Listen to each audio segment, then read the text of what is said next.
Et au jour d'aujourd'hui, dans certaines églises, les partenaires ont pris en otage les églises, les pasteurs. Ici, ça ne passera pas.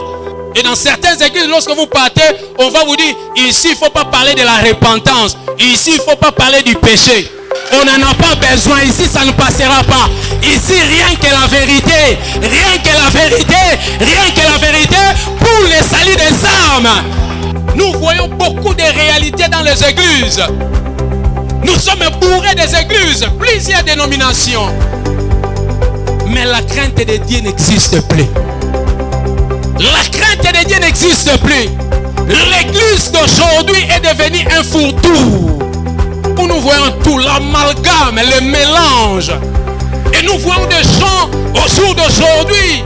Ils entrent, ils sortent de l'église, mais ils restent le même. Ils restent le même.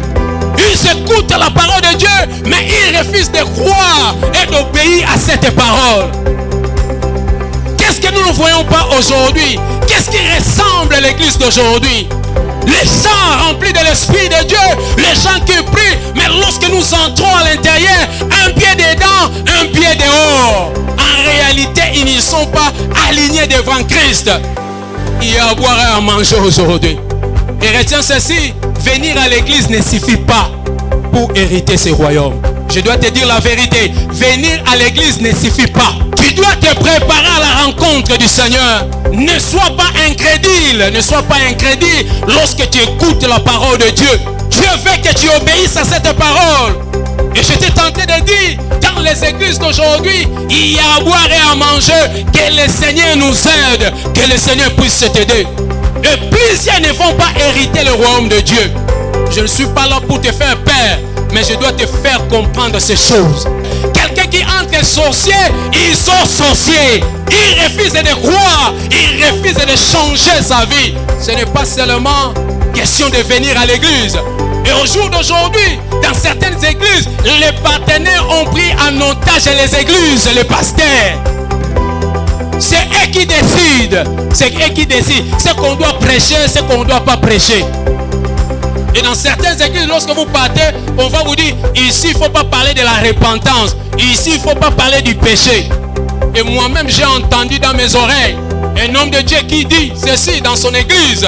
La repentance, la confession, le péché, c'est pour les églises qui ne sont pas encore matures. Pour les cas de notre église qui a déjà grandi, on ne peut plus parler du péché, on ne peut plus parler. Quelle confusion! Et vous amenez où le peuple de Dieu? Le peuple de Dieu est endormi, amadoué. Alléluia.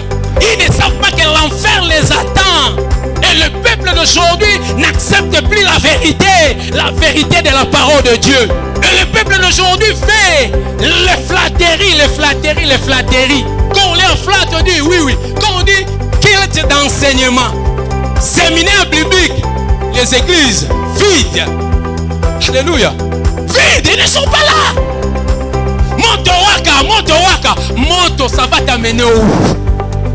Quand tu n'es pas prêt, tu n'es pas prête. Je viens à un endroit, un pasteur, un homme de Dieu dans cette vie qui était tenté de me plairer. Il me dit ceci, les partenaires dans mon église, les gros poissons, ont refusé de payer la dîme. Ils ont discipliné les pasteurs pendant plusieurs mois. Il est allé faire les chants. Il me dit, voilà ce qu'ils me font. C'est pourquoi nous devons prier pour les hommes de Dieu. La parole est prise en otage. Lorsque je monte comme ça à la chair, il faut que je parle de telle ou telle personne, qu'il y ait de personnalité. Ici, ça ne passera pas. Tout le monde est partenaire. On n'en a pas besoin. Ici, ça ne passera pas.